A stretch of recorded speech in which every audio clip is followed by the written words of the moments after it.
Kuna watu wengine hawasumbuliwi sana na mizimu, ila ni roho za kichawi na ushirikina na uganga na majini.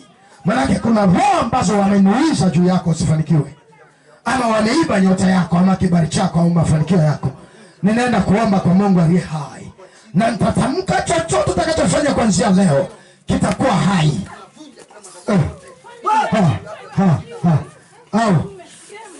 Tunaona majanga yanayoendelea duniani.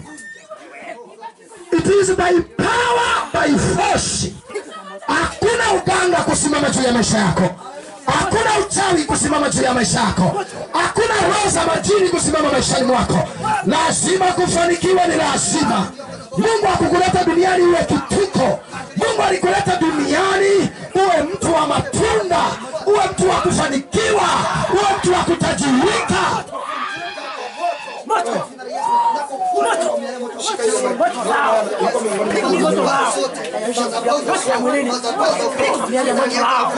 Baba, ninawaleta watumishi wako hawa waliosimama kwenye madhabahu yako dakika hii.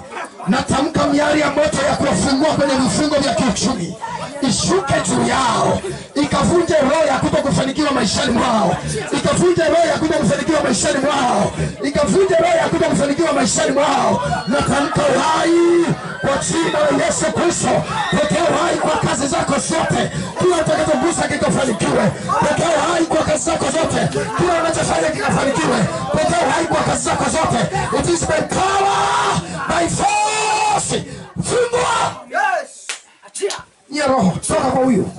Toka kwa huyu, mmezuia utajiri mwingi na uona. Utajiri mwingi na uona. Toka. Moja. Moto washukie. Mbili. Moto washukie. Tatu, hasira ya Bwana ishuke juu yako. Toka.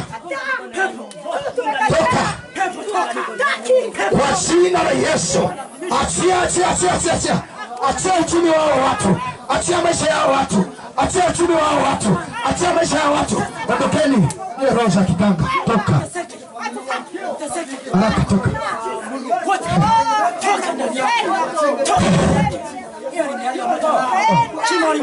Wewe pigana tu. Ukiweza sawa. Kwa jina la Yesu Kristo. Kwa jina la Yesu Kristo. Kwa jina la Yesu Kristo. Nafungua uchumi wako kuanzia leo. Kwa jina la Yesu Kristo. Uganga uliofanyika kwenye biashara yako ninauvunja kuanzia leo.